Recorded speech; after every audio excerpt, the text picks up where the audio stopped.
Hello, fellow homebrewers. JP here, and I want to introduce to you the brand new Brewbuilt X1 Conical Series available at More Beer. More Beer sells the highest standard in homebrewing equipment, and the Brewbuilt Conicals are just that. They're made from mirror-polished 304 stainless steel, and they come with loads of features that you and I have been looking for. They have a full 2-inch bottom dump valve, which will eliminate your clogging issues, while the sturdy base includes 4 reinforced legs, just like those big pro tanks do. More Beer also carries the Brewbuilt line of options and add-ons like casters, pressure kits, and even external glycol chillers. So you can find out more about the new Brewbuilt X1 Conical Unitanks by going over to morebeer.com for detailed videos on the entire line of Brewbuilt Conicals. You can trust Brewbuilt with your next fermentation, and you can trust More Beer to find the right conical for you. Brewbuilt at morebeer.com.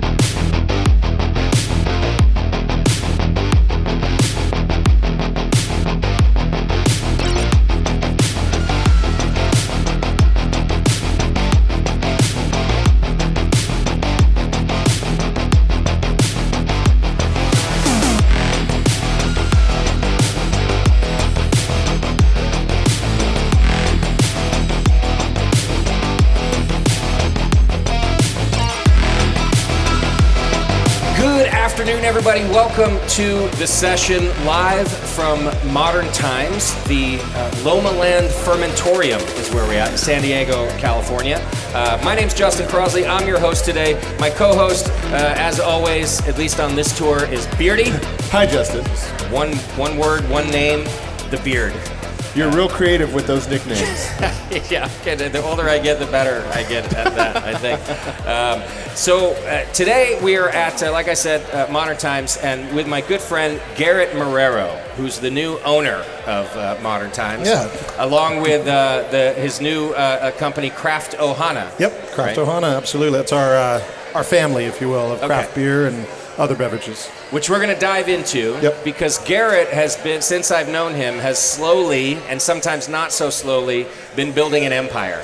And I've both, on the shows recently, I've both been proud of you and talking you up, and also making fun of you a little bit for this like, Garrett is going to control the world eventually, is my theory. I'm prepared for more fun. Yeah, definitely. Okay, good. Yeah, it's coming. So we're going to talk about all that. And then helping facilitate this today is my new friend, Kelsey Weiss, is here. Back on the mainland, Kelsey.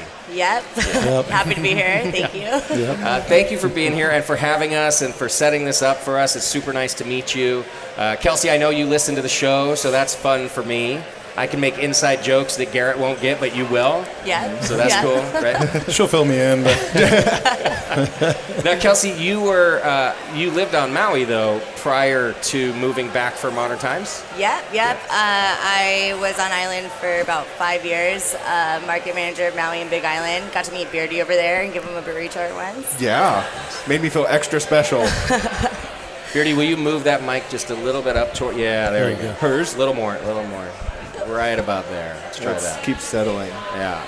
I can edit this all later. All right, Testing. excellent. Well, thanks for having us, Kelsey. I'll tell you though, I was on a trip when I got the news. Kelsey emailed me and said she was going to be applying for our West Coast sales position, and I immediately threw my phone down. I was like, no. Absolutely this is unacceptable. Yeah. And then I realized there couldn't be someone that any better to represent Maui Brewing on the mainland, because she brings the love and the passion that I always say you can't teach passion. And so to bring that here to the mainland and really grow as we started then acquiring Modern Times into her position now, I'm very proud of Kelsey. So Thank you, guys. she's going to cry. And are you from here originally, Kelsey? No, Santa Barbara originally. I went to Santa San Barbara. Diego State and then moved over to Island, and then got into the Craft Ohana for life. So Okay. For life. Excellent. Now, Garrett, you are originally from San Diego. Yep, born and raised. I was born at Mercy Hospital, graduated Poway High. Literally, like my sister's class and one of the guys, original founders of Blink, were in my high school, Poway High. Right. Yeah, and they're playing tonight. So And you can get MT Pills all through the show tonight and tomorrow. So, no kidding? Yeah, At absolutely. the stadium? Yeah. Is that not a normal? You're not always there? Is it just for Blink? We are now. Oh, okay. No, we are now there as a staple. So we're pretty yeah. excited to have MT Pills on. And Amazing. Cool. All right, I do want to thank our sponsor real quick, More Beer, who brings you this show and every show we do. You can go to morebeer.com, get everything you need for home brewing and wine making and coffee making and you name it. More Beer, like Garrett, does a little bit of everything. So go check them out at morebeer.com. All right, so I want to dive right into the good stuff. So Garrett, we've had you on the show before to talk about Maui. Yep. And Maui has obviously been growing since from a small-ish brew pub in Lahaina, right, to now the production brewery in Kihei, to I don't know how many you have a location on every island, I think? Not yet, yeah. So going back to 2005, we did about 300 barrels of beer. So by comparison, this year, our combined Craft Ohana will be about 130,000 barrels. So certainly substantial. We have 2 locations on Maui, 2 on Oahu for Maui Brewing, and then of course we have our 3 locations here in San Diego, North Park, Encinitas, which is our restaurant, as well as Loma Land here, where we're enjoying some beers. And Loma Land is the main brewery for Modern Times? Yeah, it really is the only brewery. I mean, we have Kurt's, which we went to down the street for our special projects. Yep. It was largely barrels, and cold brew production. But this is the only production brewery for Modern Times currently. Okay. How much of the 130 is sold in Hawaii? So, that's a great question. I think this year it'll be about 80-ish, 85,000 barrels will be Maui, of which about 75% stays in Hawaii. Okay. Now, as we continue to grow, more production comes from the mainland for the mainland, but not shipped back to Hawaii. So we're really trying to focus on, brewing our beer, in Hawaii for Hawaii, and we have such an opportunity on the mainland that we're, starting to brew both here at Modern Times and partner facilities. Okay. Awesome. So are you now brewing Maui beer on the mainland? Absolutely. You are. Absolutely. Here it comes. We have to talk about this. So, and here's what I love that to learn that you're from San Diego, because when I met you, I'm like, oh, he's a Hawaii guy. You're so into the culture there and into the beer being made there. Yeah. And you've always said to me, Maui beer has to come from Maui. Yeah. That's what we are. Of course, now we've known each other for going on 20 years or whatever. I see in the news, I don't even hear it from you. I see in the news you buy Modern Times, which was somewhat of a struggling situation for them. And I immediately go, oh, he's brewing Maui beer on the mainland.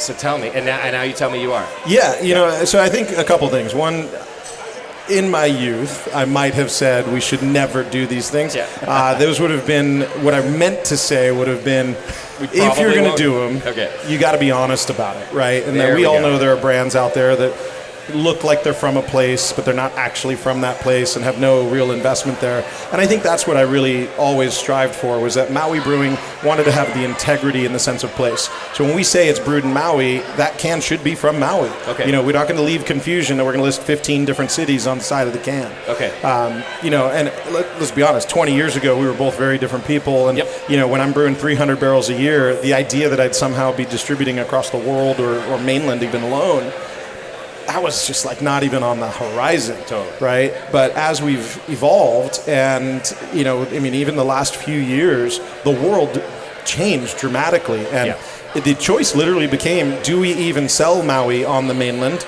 or do we make it there? Because those are the only 2 choices left. Okay. With the way COVID wrecked Hawaii and logistics and shipping and costs, it just would have been, we would never have been able to sell the beer at the price it needed to sell for. That makes sense. To ship it from Hawaii to here. And beers like OMG Hazy, Big Swell IPA, they want to be fresh. So brewing them here in a place that is our house, as part of our Ohana, that really does make sense. And we are always open and honest about where all the beer is coming from. And that sets us apart. And of course, I can say it, you don't have to. We all know that Kona is not made in Kona or from Kona or cares about Kona, right? So they're not a sponsor or anything, so I'm allowed to say all that shit. So I do like that you're saying, we're just going to be honest about it. It's still Maui beer. It's still the beer that we designed and that we made, but you're not going to put brewed in Maui on the cans that come from here. Right? True, yeah, and I'll tell you, our marketing team, everybody is really big on making sure that we're transparent and not giving any idea that the can might have been from there. So even like if you come to Hawaii, at the top of our cans it says Island Brewed. Nice. Yep. We removed that from the cans that are on the mainland. Even though it's just really a marketing tagline and it still has your origin, we removed that because we didn't want anyone to think, oh, this can's from the island. Right. You know, we really wanted to make sure that we go above and beyond. We're beyond reproach in that regard. So, because craft beer is about integrity and a sense of place, and I think we want to celebrate that. And the headquarters of your company, of Craft Ohana, is still on Maui. Still Hawaii, absolutely, very much so. So, you know, we're blessed that we have a great team here at Modern Times and in Maui, and you know, together we continue to grow our platform that is Craft Ohana. Okay. All right, I want to dive into how you ended up acquiring Modern Times, but first, Kelsey, can you tell us what's in our glass and describe this beer for us? Yeah, absolutely. This is MT Pills we have here. We recently rebranded it from the previous version called Ice. So 100% Pilsner malt. We have Hallertau, Blanc, and Saaz, but we dialed down the bitterness a lot, so just super crisp. Classic Pilsner, and it's now our new year-round core for Modern Times. It's an excellent beer. Yeah. It's about the second Pils I've had. I switched to your Helles too, just to try them side by side. And Beardy was like, "Oh, like which one do you like better?" And they're both just solid. I don't have a fave. Yeah. We're pretty stoked to have this come out to Hawaii. So Modern Times will be launching in Hawaii, or relaunching, I should say, in Hawaii soon here, and we'll have MT Pills in 19-ounce cans. So nice. And you'll brew Modern Times out there, I assume. Eventually, it's not right. We haven't even started that process just yet, but we are already brewing some of the Maui beers here. But Modern Times will make that jump at the appropriate time. Okay, got it. Was Hallertau Blanc always in ice as well, or is that something that you guys added for I believe so. I think that we just dialed down the hop addition and in the bittering. Okay. So, yeah. Awesome, yeah. Got some good oglog behind it, too. So. Sure, yeah. I like the Hallertau Blanc edition kind of mixed in with the very traditional Czech Saaz. It's a really nice, grapey kind of hop character to it. It's great beer. It's been really well received in the new version. So, and I love the tall cans. What size can you say is going to be on Maui? The 19.2s. The 19.2s. Yeah, we'll get. I mean, all sizes, but you know, we don't really. Maui Craft Ohana only 19.2s currently come from Modern Times. Yeah. And so that's another benefit of us being together is that you're going to start to be able to see Maui Brewing Company 19.2s as well. Right. Brewed here. So we're excited about that. 19.2 is a good format. I used to make fun of it because it's so random, but it's like it's just the perfect amount of beer. Oh, totally. I think. Yeah. More is better with you. Yes. That's the perfect amount. When it comes to a Pilsner, absolutely. Yeah. All right, so let's talk a little bit about how you ended up here, right, with Modern Times. And I know that there's a ton of backstory about how Maui has grown, but several years ago, Modern Times, still to this day, but several years ago, super strong brand, growing rapidly, locations from here up to Oregon, right? In fact, we sold quite a lot of it at the Hop Grenade. During COVID, if we got Modern Times in, it was gone in a day. And then the brand ran into some trouble. I think the company ran into some mismanagement and kind of maybe growing too fast. I don't know exactly what, but at some point, they end up literally on the auction block. And this is about the time that you arrived.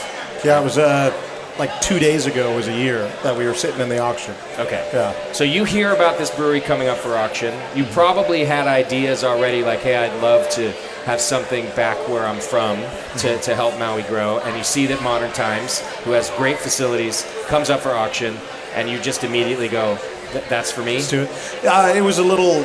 And it stepped back a little further. So where June was the auction, we had already been in the picture since January prior. So, you know, coming out of COVID, you know, I was one of those people like COVID was there, whatever. Let's deal with it. How do we come out like a rocket ship as opposed to just survive, right? Yeah. I'm not interested in survival, so I wanted to thrive. So we spent a lot of time figuring out what were the moves we needed to make to continue to grow our company. And we put it out into the ether that we said, look, we're going to be very open and honest that at some point we're either going to be acquired or we're going to acquire a brewery. Okay. It's going to go one of two ways if we want to continue to brew for mainland production. Yeah. Like there's just it was unsustainable to do it in Hawaii and ship across the pond. Okay. So we put that out into the ether, and like 3 weeks later I get a call. I'm landing in San Diego, and I'd had a dinner the night before with someone who was looking at a West Coast brewery. and I asked that person to punt it to me since they weren't going to be moving through with it. And I had no idea it was Modern Times at the time. But I get in the Uber, listening to my voicemail, and I had to sign an NDA, and I was here like an hour later. Okay. Meeting with the kind of interim CEO, Jenny Briggs. Fantastic lady. So yeah, that was January. Fast forward to June. Yeah. We were what they call the stalking horse bidder, and then we got beat out by a lot in the auction. We knew what it was worth, but the guys we were against, the other two qualified bidders, as we all know, took it up to a place that they weren't even willing to buy it. So did you bid what it was worth? Or did you bid below what you thought it was worth? We bid what it was worth. Yeah. And then I will admit that I may have gone above and beyond where I was supposed to. Okay. Because you could just see where they were going with it. Yeah. I was like, well, might as well get them some more money. And I never expected to get the football back, which I then did. But we were able to renegotiate, or as we call in the M&A world, I've learned, is the retrade. So we retraded the deal in September and then closed. You were like second or third place in the first round of bidding. Third place. Yeah, third out of three. And the first bid a crazy amount of, what was the amount that they bid? So it got bid up to $21 million. Okay. Yeah, started at 7.62, which was the bid that we set the price at. Oh, okay. Yeah, so we set that price. And they went up to 21. Yeah. And then, so they won, right? And so legally now it goes, okay, this is your brewery. Yeah. And they backed out of that. Well, so it was really interesting because technically the winning bid was 20.1. Okay. Although if you were actually at the auction, the person who came in second actually bid more, and it was supposed to be high bid. Yeah. So there was this debate, and ended up being like a 3-week-long lawsuit after it. Between those two. And at this point, are you like at home, like, well, too bad? Yeah, we were on to other deals. We were looking at other breweries, and I was deciding that, maybe we don't need to do this. Something else will come along, and I've got a great team, and my lifelong dream of wanting to work 4 days a week could maybe be realized. Yeah. I love that dream. Maybe. I have to say it was an emotional roller coaster for all of us all summer long. I remember I was working in Vegas market, and I found out from the news that we were placing the stalking horse bid, and being majority of my time in San Diego too was just over the moon to be working with the brand and just everything they said.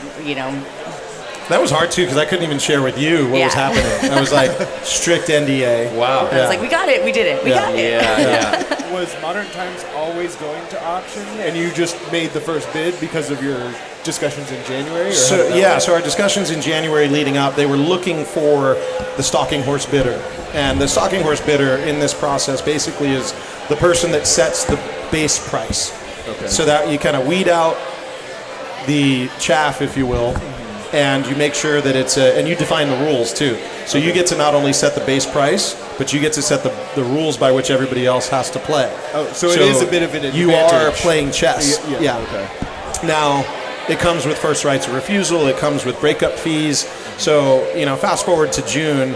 Actually, it was July 1st. Literally hopping on a plane to go to a beer festival on Big Island, and I get a call from the lawyer. You're never going to believe this. The other brewery who won just didn't close, and it's now back to you. Amazing. And I was expecting that day to get a check for a fee that was like a pretty nice fee for having been the stalking horse bidder. So while I'm expecting to be liquid, I was not. I was like, now they're waiting for a check from you. They're like, hey, no, it's to you. And it's to me at the price that I promised I would never go to. So it wasn't at the price. It wasn't at your original bid. No, it was at the backup bid. So we agreed to be backup bidder at a price of 15.3. Okay. So more than double what we had paid, or we had set the price at. We felt that 12-ish range would have been a top bid for us. Yeah. But seeing that the way they were bidding, I was like, well, we might as well help out Modern Times and bid it up, and I want to see where this goes. I see. And so then our backup bid is what we had to honor until we retraded, and we ended up at 10.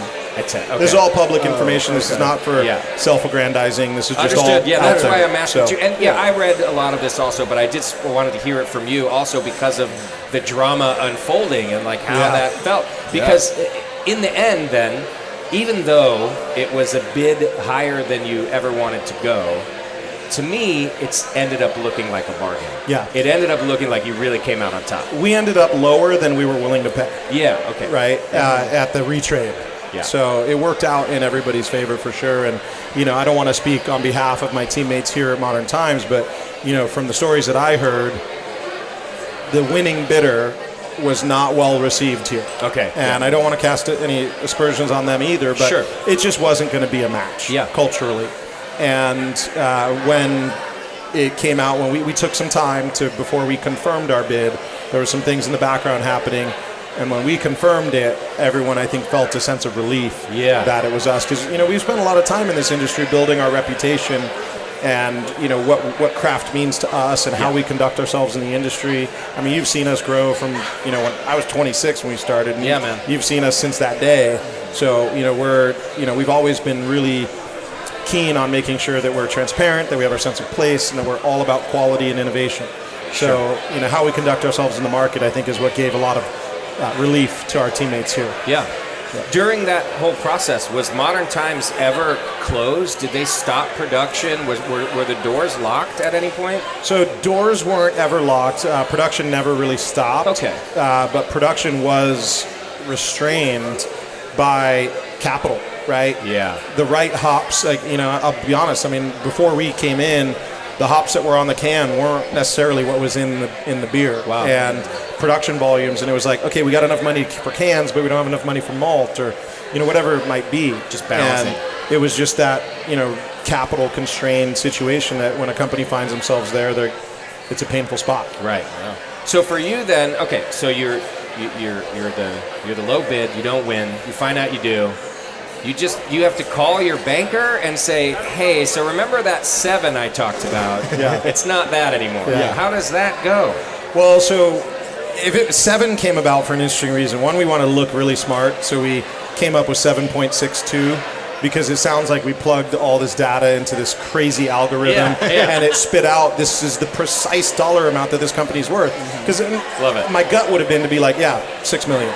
Okay. Even numbers. I love even numbers. Yeah. But 7.62 sounded better, and sounds like ChatGPT spit it out. Right? Like it's totally. We sounded smart for our first M&A deal, and all it was is like it's a 7.62 is the millimeter equivalent of a 308. Okay. That's all it was. It was like I couldn't bid 308, so I went with 7.62. Okay. And it felt like a fair number, given the position they were in and how much capital. So 7.62 still meant like $18 million raise for CapEx, for working capital, for all the other things. Okay. So, but we felt comfortable in that 12 range, and we ended up at 10. Yeah. And then we did call our bankers. So we were in a strong cash position. God rest his soul, Russell Adkins, our former CFO who passed during COVID out of the blue. We had set ourselves up for a storm. We knew there was going to be a recession. Okay. We didn't know pandemic. So we were in a good, healthy cash position. So we were able to move forward on those deals without having to go to the bank. Wow. And part of our retrade included financing package from the selling bank. Okay. So, it was a sweetheart. Yeah. You get it right every time. So this is the other thing. This is the other thing I make fun of you about. I don't make fun of. I say when people ask my advice about the industry, because I've been doing this for a little while, right? I say, I don't know, ask Garrett.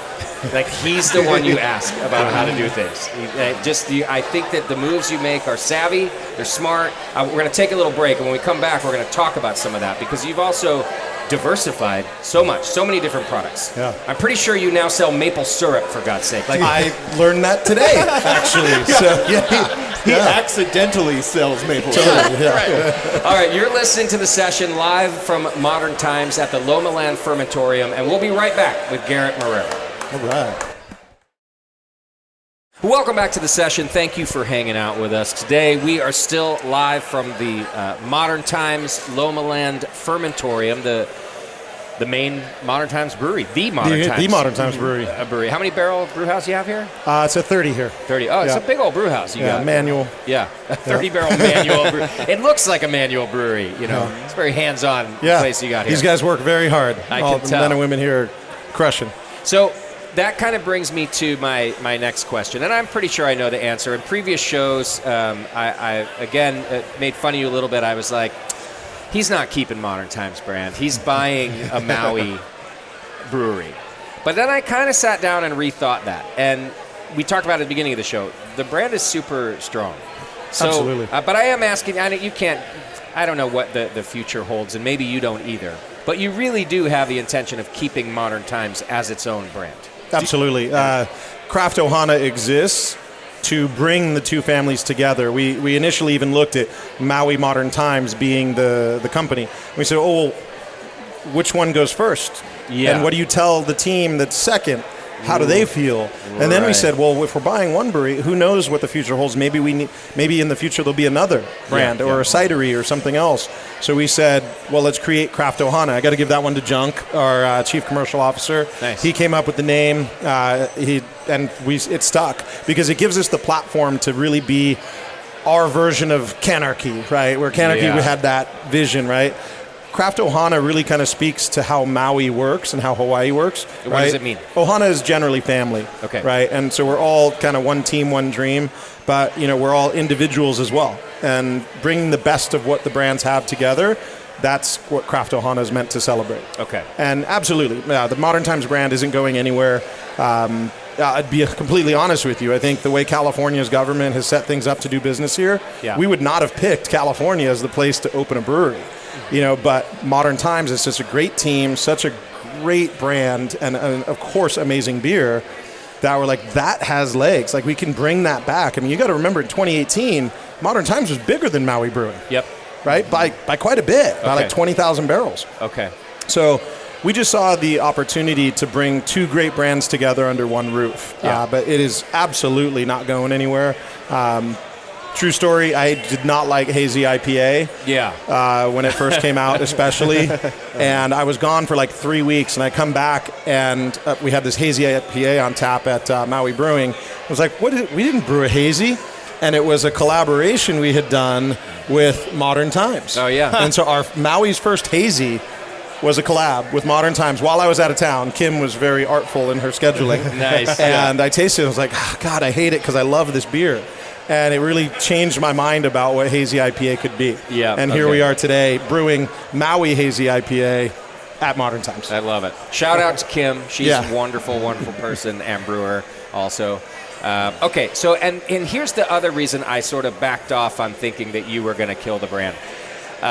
It actually provides you so much more identity than Maui has. Like, it's a different brand, and you do different things. And I started to think, like, actually it's like another creative outlet for you. You can let Modern Times do what they do that doesn't fit what Maui does, right? They are, like you said, they're very different breweries, very different brands, even though now you're making them the same family. Yeah, so like we were at the Barrel Room today, right? And like the barrel aging that they do here, the different uses of adjunct that made Modern Times super popular, the membership program that gets those beers, like it's a very different animal that allows you something else to do.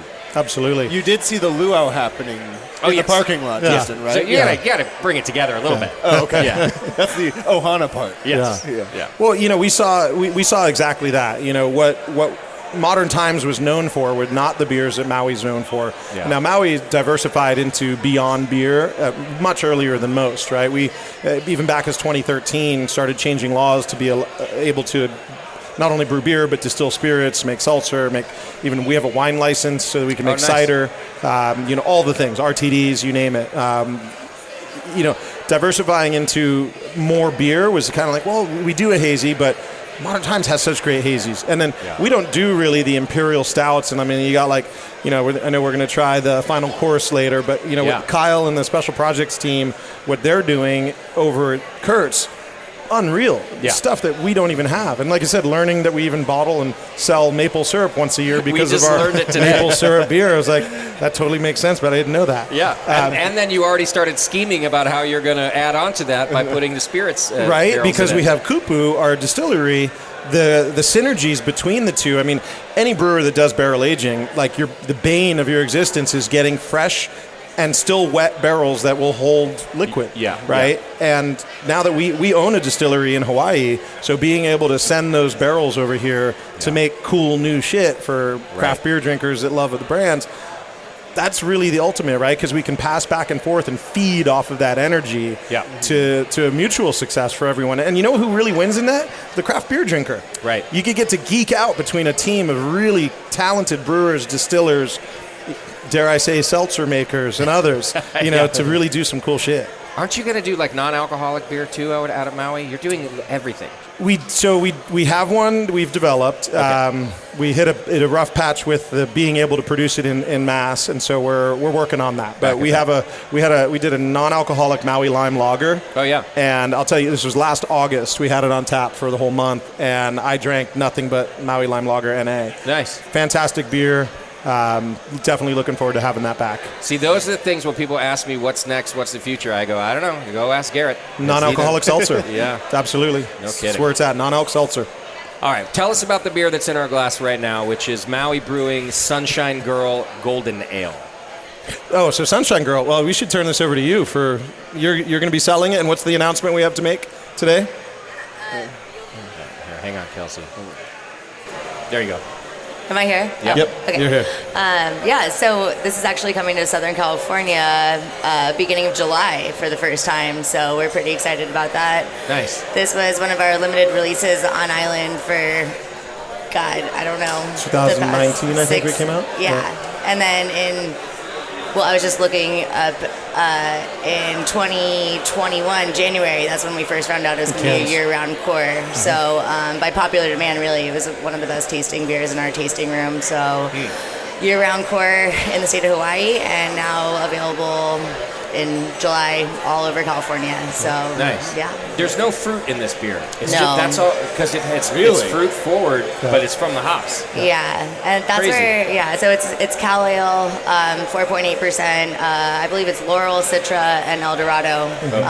But yeah, heavily dry hopped, a lot of character there. So really just crushable, a lot of flavor, and a really good beach beer. So it's a great beach beer. Yeah. Well, and that's something too for us. Like believe me, as you've been making fun of me for 18 years, so have all my friends. Yeah. Say, oh, well, why are you guys even doing a lager? Everybody wants double IPA. And that was when we started with Bikini Blonde Lager as a core for us. And now shift to almost 20 years later. Yeah. And the average craft beer drinker, yes, you're going to crush your imperial stouts now and again, but you want a beer you're going to drink 2 or 3 of. So, we've got beers that range from, say, 4 to 5% that still are full flavored, deliver everything you want in a craft beer. Yeah. But you can drink a few of them. Totally. Yeah. So has the long game I told you so been your MO for your entire life? No, I just recently. And just to your earlier point, it's like I was never looking to build an empire. That wasn't the goal I set out. I mean, I grew up as a poor kid, put myself through college, everything we've done, we worked very hard for. But my goal wasn't building an empire. My goal was building a strong foundation that our company can weather any storm that's going to get thrown at it. This is not the first down market we've been in. We looked at the Great Recession was our first really down market, and we looked at that as an opportunity to how do we build our company then, and that's when we launched cans. So, we leveraged opportunities as opposed to sit there and be like, woe is me, the world's ending, right? And if you look at the best companies in this world, talking the billion and trillion dollar companies today, they were all started in bad markets and bad times. And I think that's something that Maui Brewing wears as a badge as well, is we scrapped it together. And so there's not a person in our company who hasn't worked a lot to get where we are. Yeah. So. And then that takes a culture that you create too to get all those people on board and in the right positions to help prepare yourself to be the rocket ship. Absolutely. Absolutely. Yeah. You know what that sound was that you heard, Beardy, that I haven't heard in a while? Hopefulness. From who? Me? No, not from you. God, no. I was going to say, am I feeling? I'm running a fever from Garrett, and I mean that genuinely, actually, even though it sounds sarcastic. That because craft beer is, some people say sometimes that it's dead or that it's stagnant, but even forgetting about craft beer for a second, just getting through what we've been through for the last couple years, and that there's a recession constantly looming. There's just a lack of hopefulness, and you sound so excited and hopeful and ready for what's next, and it's a little bit rare right now. We're definitely giving you kudos here. It's nice to hear. I appreciate that, and it's true. But I'd be lying if I said that those thoughts never enter your mind. I mean, we're human. Yeah. But I think everybody in this room is more likely to think about how bad things can be than how good they can be. Yeah. And it's just a human condition, right, that we're dealing with right now. And we have the most divided country, in which we all say this every year, the most divided we've ever been. And beer's going down, seltzer's up. Well, now seltzer's flat, right? You got all these different things. So I really think it just comes down to, approaching the problems with like a clear mind and, really looking at what the potential can be. Like, why worry about how bad it can be? Because, yes, you could just stop doing your job and everything's going to fall away. Yep. But I'm going to fight to the bitter end, right? And I think that with the team that we have, with the brands that we have, with the beers that we have, we're set up to win. Yeah. Our biggest problem to date, after the merger, even before merger, was not enough beer to meet the demand for our brands. Yeah. And that's a great position to be in. So, I'm super positive about the future. But I have that cautiously optimistic part of me as well. As you should. But, like I said, I grew up broke, and so I'm happy to be a scrapper. Yeah. It's just... So then, aside from being a scrapper, this is kind of a personal question. You're talking about focus and not running away from the problem and just letting it fall apart. How do you get that focus, like on a personal level? Are you a meditator? Are you is yoga your thing? I mean this seriously. Like, how do you find focus like that? So I'm not a meditator. I've tried, and I just can't shut my mind off enough to get somewhere.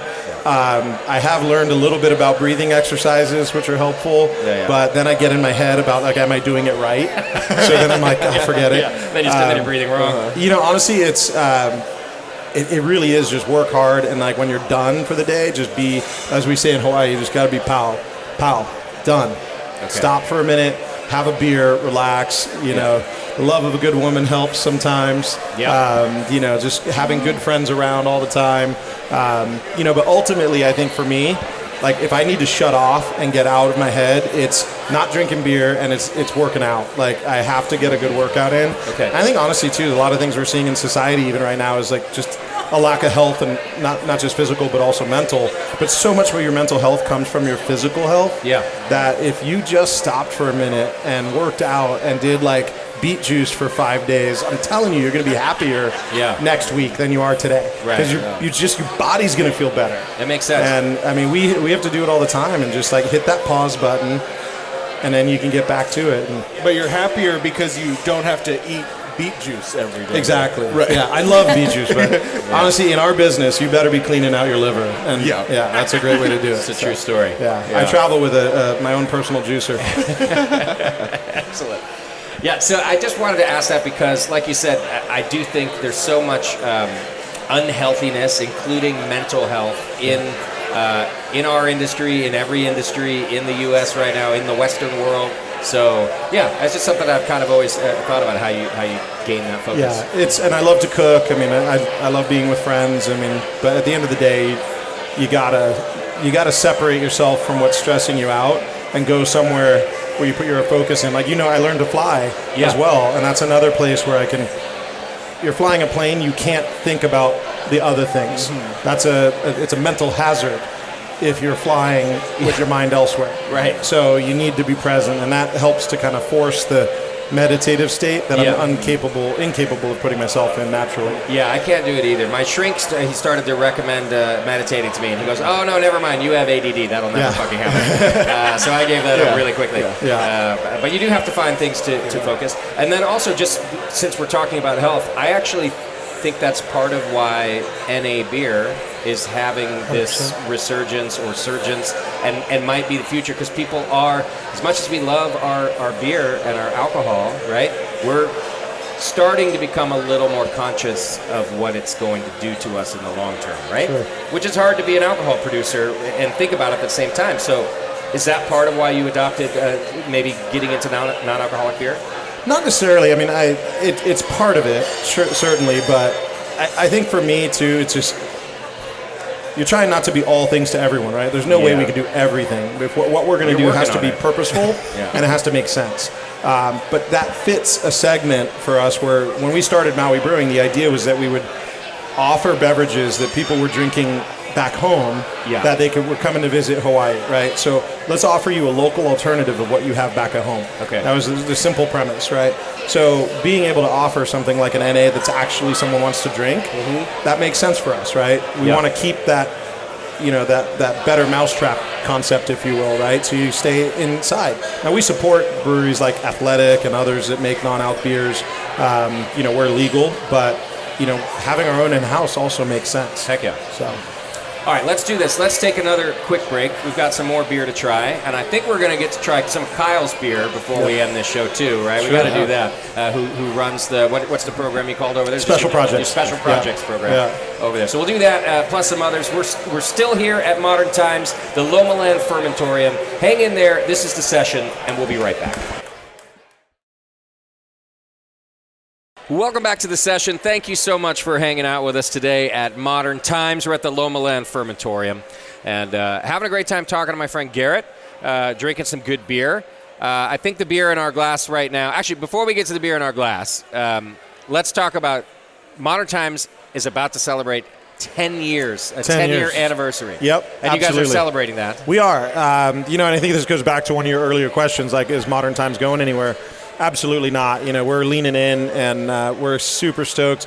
On July 15th, starting at 2 p.m. here, we've got our 10-year anniversary party. Nice. The entire crew's put together an awesome beer list. We got some of the Special Projects beers coming out as well. So highly recommend, if you want something unique that you can brag to your friends that you got to have it and they didn't, be here July 15th at 2 p.m. Okay. Yeah, we'll be here.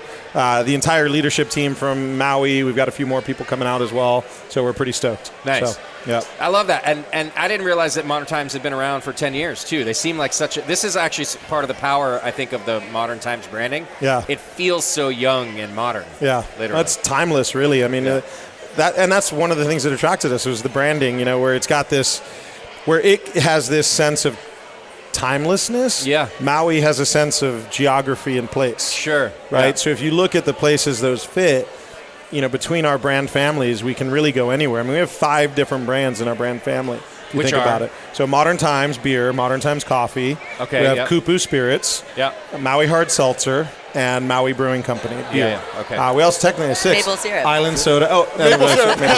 Maui maple syrup. We just printed business cards. Now I got to add maple syrup purveyor. Wow. By the way, folks, it's literally, we learned this today, like we said, it's 1 barrel of maple syrup sold a year. Not very much. Yeah. But I think it would be hilarious if you added it to your card. Totally. Our demand just increased. December's from only. the show, too. Yeah, totally. Yeah, but if you don't follow us yet, Modern Times Beer.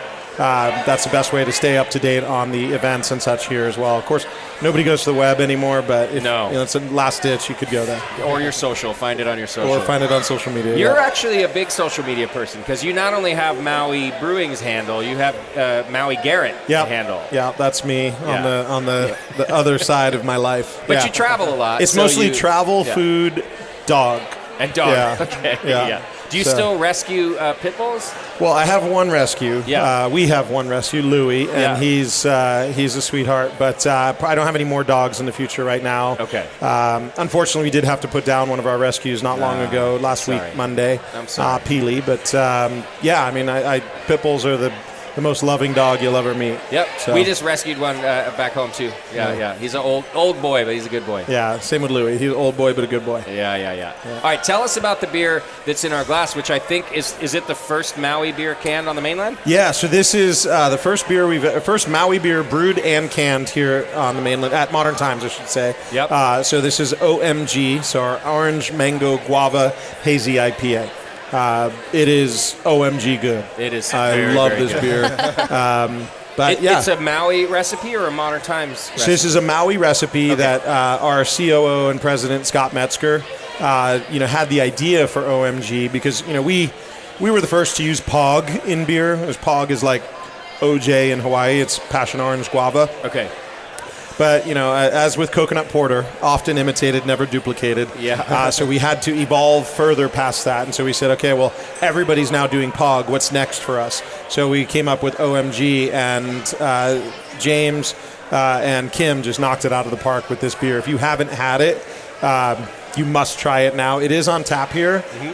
It is now also a core year-round for us here on the mainland. And it has been the top-selling beer at all of the Modern Times tap rooms since we brewed it here. No kidding. Yeah. It is an excellent beer. I did see on the menu that it might be a coconut stout on the menu here. Yeah. Since you guys have come together as a team, have you exchanged toasting techniques? Toasting techniques? Compared? Not so much toasting techniques, but I think we did a first release of a beer with coconut right at the outset of our acquisition as well. Was it Lavatones? Lavatones, nice. yeah. That was fantastic beer, but and I mean this beer itself tells you exactly why Modern Times and Maui are great partners. We brought a flavor of the islands to a brewery that knows how to make hazy IPA second to nobody. Yeah. And collaboration between the teams knocked it out of the park. So craft beer drinkers, this is what I mean when they win because of what we brought together, and that's in this glass here. It's so good. Yeah. For sure. And there's fruit added to this beer? Oh, yeah. Yeah. Orange, mango, and guava. All of it, yeah. Okay. Yeah, this is a delicious beer. Right? I'm not a fruit forward beer guy, but you could have actually told me no, most of it's from the hops because it's subtle enough. Like it's there, it's present, it's fruit forward, but it's not sweet. Yeah. Right? And it's a good hazy. And based on the last beer that we had that was all hops and still so fruit forward. Yeah. You know, going to this one, exactly, I would have believed you. Be like, yep, all hops. Yeah. Okay. Yeah. You guys have it nailed. Totally. Did you say you were here on canning day for this? Yeah, so I looked Proud out moment? from the office upstairs and I was like, oh, there's changing cans. And I noticed the Maui, like it's pretty signature that KVT and our marketing team has this band at the top that's Maui from across the room. Yeah. And I saw it, I was like, oh, I'm seeing the changeover from like core Modern Times to core Maui Brewing. Yeah, absolutely. And it was just such a cool feeling because you don't realize how, although that may be a small piece, when you step back at things, like everything we had been through to that point was just like, oh, wow, yeah, that's so cool. I didn't even, you're so focused on getting everybody's payroll right and integrating the 401k and making sure all the real things, happen.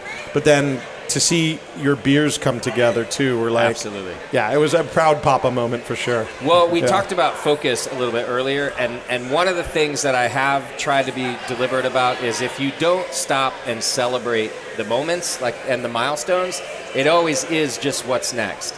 Like for a driven person, it always ends up being you just tell yourself, but what have I done for me lately? Like, what is my next thing? So if you don't stop and enjoy that happened, it almost never happened. You're just moving on to the next thing. Totally. And so as a business owner, that is something I think people need to you got to stop and do. And you're a fast-moving company, right? Like you guys, I mean, your growth from year one to year 5 was, pretty nominal, right?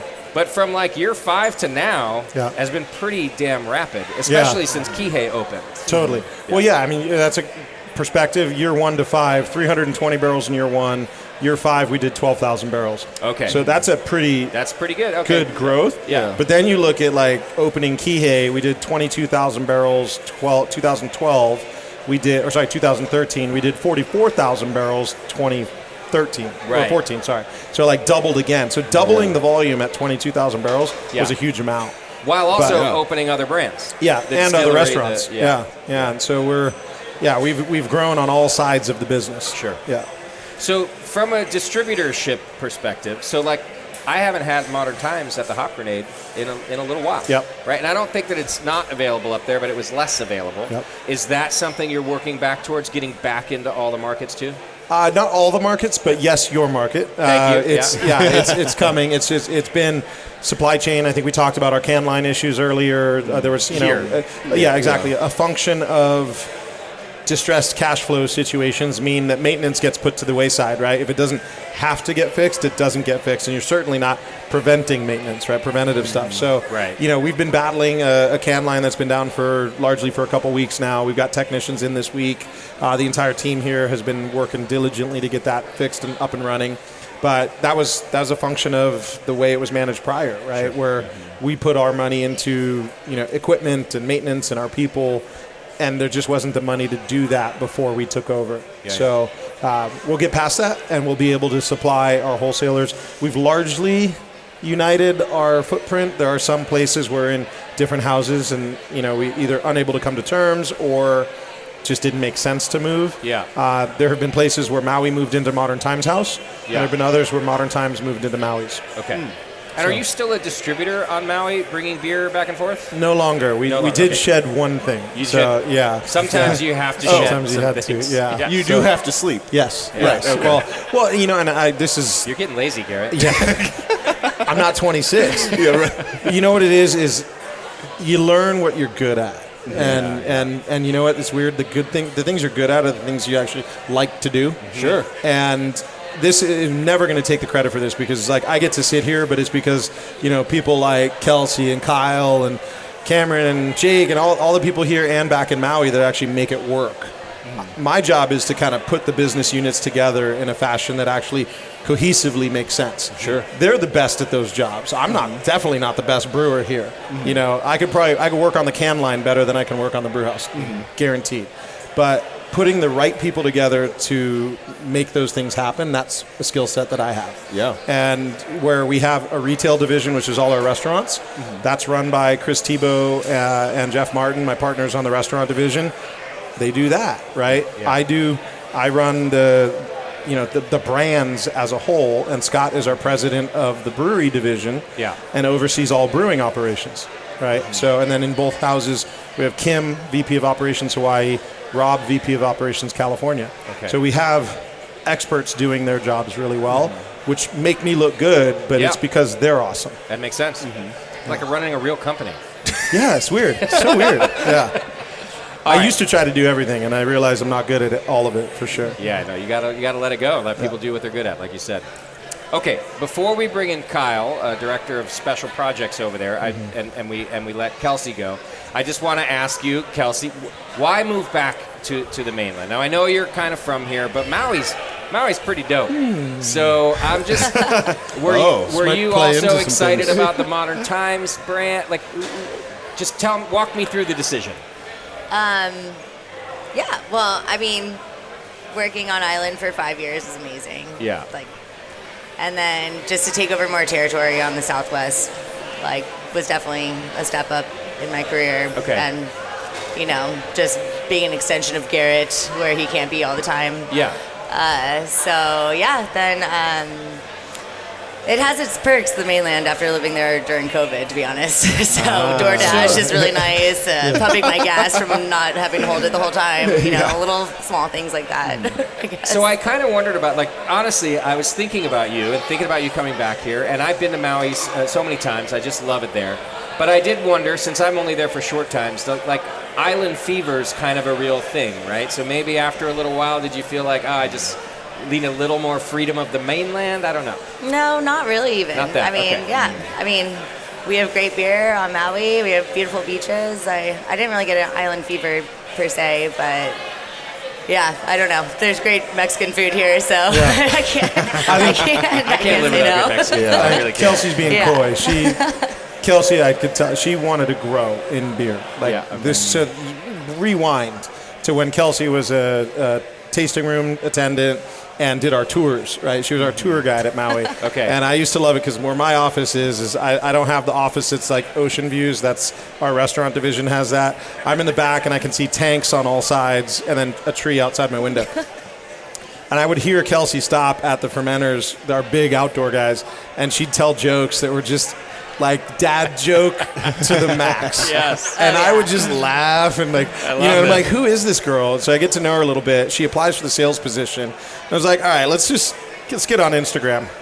And I look at her Instagram, and this woman is sitting on the beach. And the last post I saw from her was she's reading about yeast. The BA publications. Yeah. They have water, the Chris hops. White yeast. Yeah, exactly. Yeah. Yeast. Yeah. And this is Kelsey, and I was like, yeah, that's our girl. Yep. Can't keeps passion. That was absolutely what sold me on Kelsey beyond the personal side of things. But she wanted to grow, and now she's done that. She's accomplished that goal. So, and will continue to. I can't believe I'm here right now, to be honest. Yeah. Do you see yourself back in Maui at some point? I don't know, maybe. I mean, who I knows? just go with the flow. I'm riding this wave that Garrett created this tsunami, so I'm stoked on it, and Maybe I'll once be- you're I'll be- national sales. I don't know. National sales. Now we're I talking. don't know. I mean, you did say you're a lifer. There Yeah. sounds like a lot of room to grow here. yeah. I mean, Craft Ohana, it's going to be exciting, so I'll be around for it. Love it. All right, well, we've got one more beer to try in our glass. Let's bring Kyle over to Thanks, talk Kelsey. to us about it. Thank you. Thank you so much, Kelsey, and for taking care of us here. I appreciate it very much. Get to hang out afterward. Like I said, I'm in good hands. They know. Yeah. They do it all well. I'm so whenever I email Garrett, again, you just said this about how you put the right people in the right place. We'll email about personal stuff, but as soon as it gets to work, you tag on like the 5 people who know what they're doing, and then you're like, cool, I'll check you later. Yeah. And then Kelsey just takes care of everything. Yeah. It's really great. I texted her on landing today. I was like, so 4:45 at Loma Land, right? Yeah. Nice. Yeah. All right, so Kyle just sat down with us. We got to go check out Special Projects with him just a little while ago, the Special Projects Warehouse, which is just right down the road. Looks to me like more beer in barrels than you know what to do with, but, but what do I know? Yeah, truly. Yeah, there's about 1,100 barrels there. So many barrels. So a lot to choose from, Yeah, no kidding. which makes beers like this so exciting. And you said that's kind of like a pared down version of what you guys used to do. Yeah, so at one point we were probably close to 1,600. Wow. But no secret that we did close down some locations and lost some members of the league. And, Sure, okay. And our membership program. Yeah. But so now we are called down to just a measly 1,100. I feel like that's still one of the largest barrel age programs in the U.S. right? I would think so. It's It's gotta got to be. be up there. Yeah. It's here, maybe New Belgium, like I don't know what, but Yeah. Maybe, New Belgium, Vinny. yeah, okay, Like, Vinny, yeah, sure, yeah. But, yeah. It's that's you a got to be lot. up there. Yeah, it's a Yeah, lot. definitely. All right, well, tell us what's the name of the beer, and tell us about the beer in our glass. Okay, this is called Chaos Grid, the final course. Nice. So this one Fitting. is Chaos Grid in general is a blend of imperial stouts or barley wine and anything we have. This one's actually kind of unique. It's kind of rare that we actually use 5 different beer actual brands for a single Chaos Grid. Okay. Usually it's a couple of modem tones and then some of this, but this one actually has 5 different beers in the glass right now out of 5. So Yeah. the entirety of it is 20% is each a different beer. This is also one that we kind of throw the kitchen sink at, which Okay. is all the heavy hitters. So Such we got as? vanilla, 3 different types of coconut, Okay. almonds, cocoa nibs, Okay. and coffee, or house roasted coffee. Oh yeah. Oh. So How do you add the almonds to the beer? the almonds actually come to us roasted and sliced. Okay. We then put it in a separate vessel and spin through that vessel onto the bright tank, essentially. And you do that with each ingredient, like one at a time? Separate? Not separately. Some go well together. So cocoa nibs and nuts generally go well together because they both take about 2 days of spin time Okay. in order to get their full extraction, Yeah. as it were. Whereas Yeah. coconut is more of a 3-day process. So I always like to do those on a Friday and Yeah. come to it later. Amazing. Yeah. So you mentioned, so I was asking you about that when we were at the warehouse, that you might leave this pump on circulating beer for 3 days, like you said, which was kind of astonishing to me. Yeah. And you made a statement that I don't think I've ever heard a brewer say. I Yeah. hope you don't mind me asking, but you No, of said, course. like, well, the beers are already fairly oxidized, so Yeah. we're not worried about O2 pickup too much. You're careful, but Yeah. you're not, but the churning of the pump. Yeah, and the I mean, reason- sorry. I just want to say that there's 2 things I like about what you said. One, your honesty. Yeah. But 2, they don't taste oxidized to me. No. So that's what I wanted to ask you about. Yeah, I mean that heavy ABV definitely carries a lot of the load I for see. sure, Okay. as well as the heavy spirit character that those Yeah. barrels do bring. Yeah. But just in general, like any barrel aged beer is going to be oxidized to a certain extent. That's kind of the nature of the game. Sure. That's where that's why high ABV beers do so well. And so a centrifugal pump running, like everything else is closed, just the slight little amount of oxygen you might get from that little churn. Yep. Pretty minimal. Not something you notice. We have CO2, head pressure on the tank, and everything's going to be fine, Yeah. We trust the systems that, I've come to believe work. Tri-clamps and gaskets, they're supposed to be airtight. So. Yeah. Right. But pump seals fail. So have you ever left one for the weekend and then come back on a Monday and been like, tank's empty? Not yet. Usually there's a little bit of a... That's what I was going to say. Beardy just jinxed you guys. Now we're screwed. Yeah, We're going usually... to email you on Monday. Beardy. Yeah, usually we'll start hearing some sort of whizzing or whirring and time to replace those gaskets because we do put them through some work for sure. Sure. Now, Garrett, you guys don't have much of a barrel program at Maui, so you're learning about this pretty quick, about what you even, like, what you have in stock here, what you're going to do with it, all of these. Sure. So we did have a pretty robust barrel program for a while. Okay. Nothing compared to our family here, but I'd say maybe we had 50 or 60 barrels aging in our barrel room. Our barrel room is largely turned over to whiskey barrel aging, so aging spirits. Okay. We age whiskey and gin. We have some beer, but especially I think right going into COVID is when we started bleeding down that inventory. Sure. Sold our bottling lines. We had a Maheen like anyone else, and we were looking at going into special release cans, and then COVID presented us a different plan. So we got pretty much rid of all our barrels. But this is another great point that this brand fits for the barrel aging a bit more maybe. Yeah. And where we benefit is having our own barrels that we're creating to then turn over to special projects to do some really cool stuff. Are you excited about that, Kyle? Getting some barrels straight from... Absolutely, yes. The more barrels we can get, the better. We actually do have some Kupu barrels in-house already that we double barrel age some Mega Devil's Teeth in. Nice. Which we got to try earlier. Yeah. Hope you guys really enjoyed that. So that spent some time, 15 months in Heaven Hill barrels, and then made its way to Kupu, and it should be coming up on a later release this year. Okay.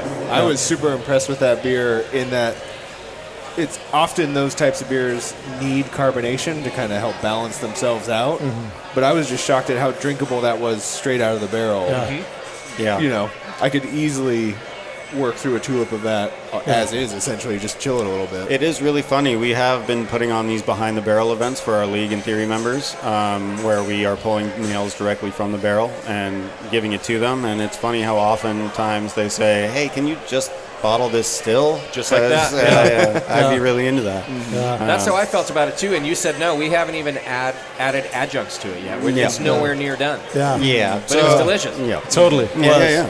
So I'm expecting it to be a pretty amazing beer. Definitely a lot more dessert and pastry forward than what you tasted today. Mm-hmm. But we do have some left over that will go non-adjuncted probably in next year's calendar. Okay. Yeah. So cool. And I was asking you, you haven't been with the company all that long. I mean, a few years, and I wondered, because it's such a large barrel program. I thought, well, they must have brought you in just for that. And that is not how you started here. No. I actually took a pay cut coming here. I wanted to be at Modern Times. I felt like the brand was really strong. Yeah. I probably felt similar to Garrett when he purchased it. I felt the brand was pretty strong. I had the luck of starting at a barrel aging facility and never have been without barrels in my career in general. Mostly it was mixed fermentation sours. But then coming here, got the opportunity to learn a lot more about the stouts, and worked my way up to where I am now, which I'm very happy about. Congrats. Well, and you kind of, if I can be honest and a little up front for a minute, you kind of had to hang in there too, right? There must have been some moments where you thought you didn't know where this brand was going to go. For sure. I came on 6 months before COVID. Okay. So as far as a lot of the good times, I didn't get to see them for the most part. Yeah, I'm used to the adversity that came with Modern Times. This is normal for you. Yeah. It's only gotten better for me. Right. Actually during COVID was probably some of my funner times because what we ended up doing at that point was actually doing 2 releases per month. We actually increased the barrel program more so than any because of all of the direct consumer sales instead of any bars going open. So we went heavily into the bottles. So we were actually moving more product than we ever had in the past. Wow. So it was a fun time. Yeah, man.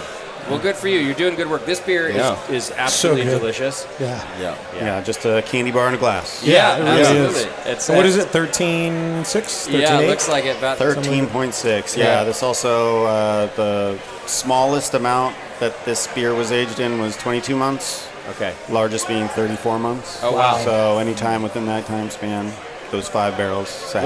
What's your oldest barrel over there? Like the longest sitting beer in a barrel? I think right now is close to 4.5 to 5. Really? But I could be wrong on that. I'd have to double check. Yeah. Pretty impressive. And most of these from the barrel program, you're either getting directly over the counter at a Modern Times, or if you're a member. Is that about right?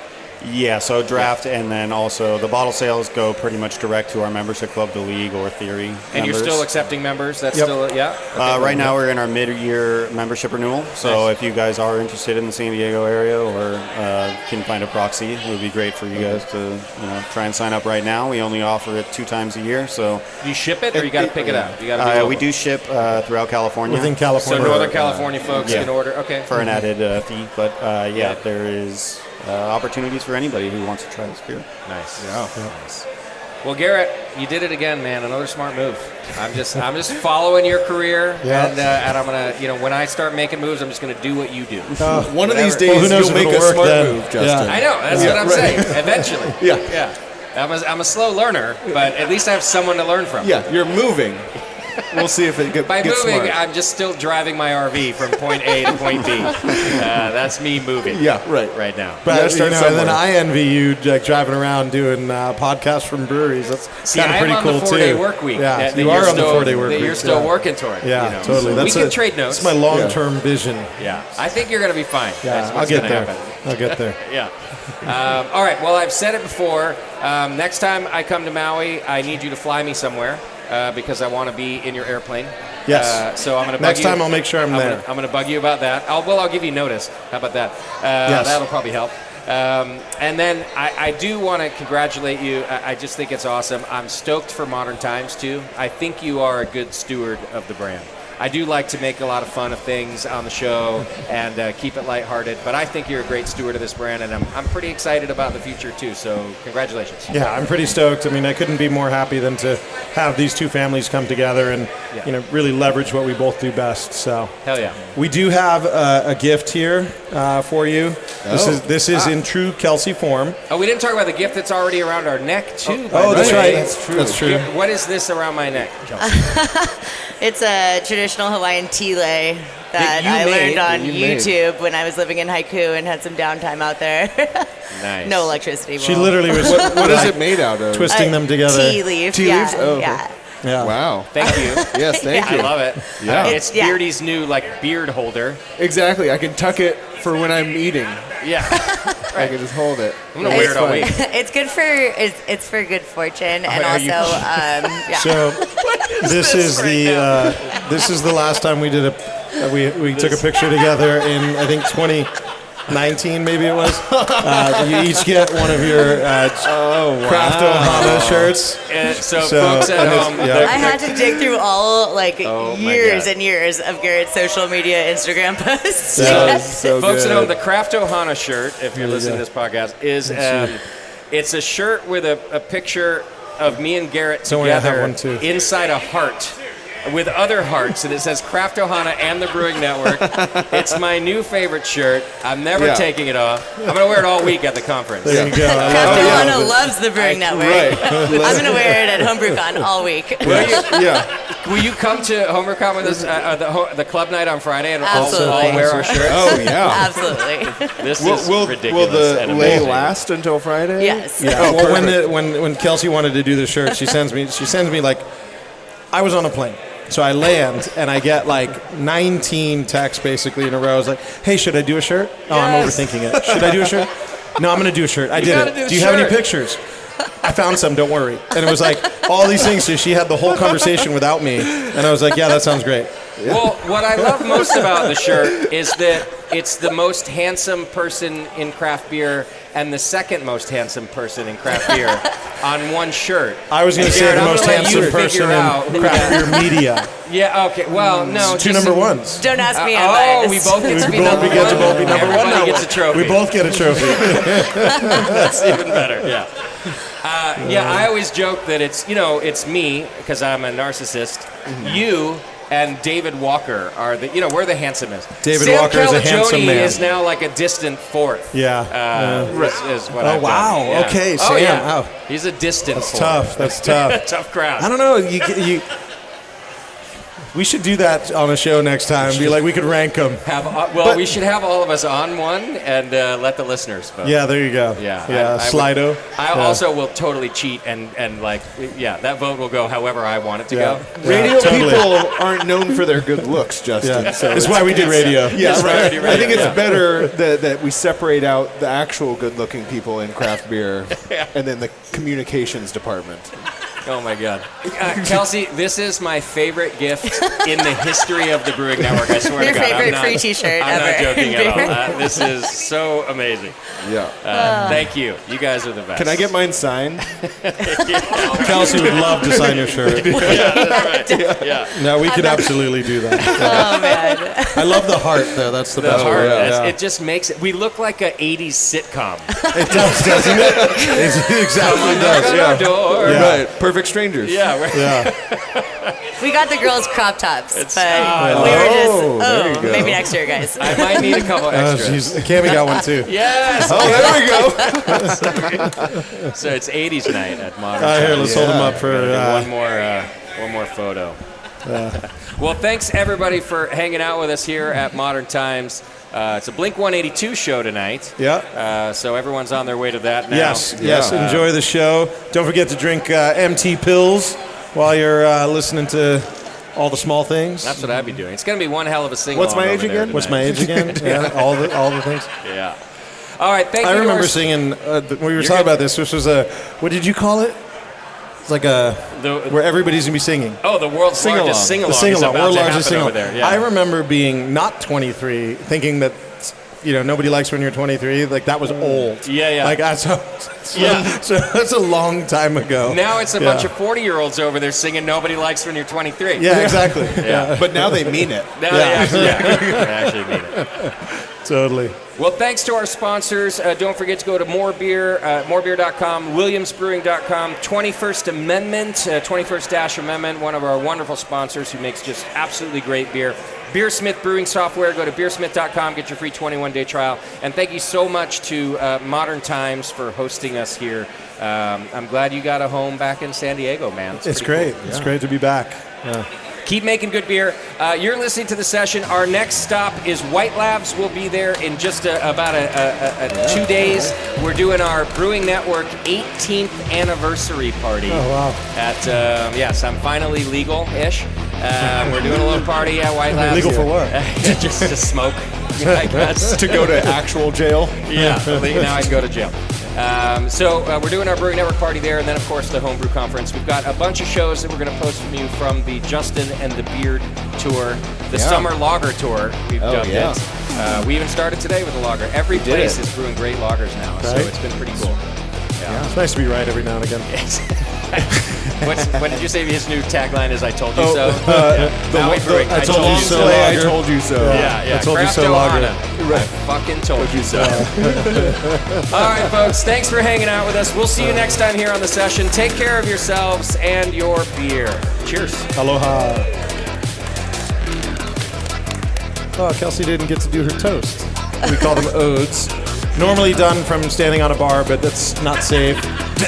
So we're going to go ahead and turn it over to Miss Kelsey. All right. I'm ready. I'm so ready for this. Everyone have their drink in their hand, please. Yeah. All right. This is a toast to Justin and Beardy. We're so happy to host you and the infamous RV. As pioneers of beer podcasts, every episode you slay. You're pop stars to home brewers. Justin's our Beerance. And hopefully we can get JP out of the house someday. Now let us drink some good brewskis and have us some fun. Sorry, we don't have any Pale 31. Let's raise up our glasses and toast these two as we cheers in Hawaiian. Cheers! Nice. Oh my gosh, Kelsey, you're amazing. Well done, Kels. Oh, love you guys. Thanks for coming.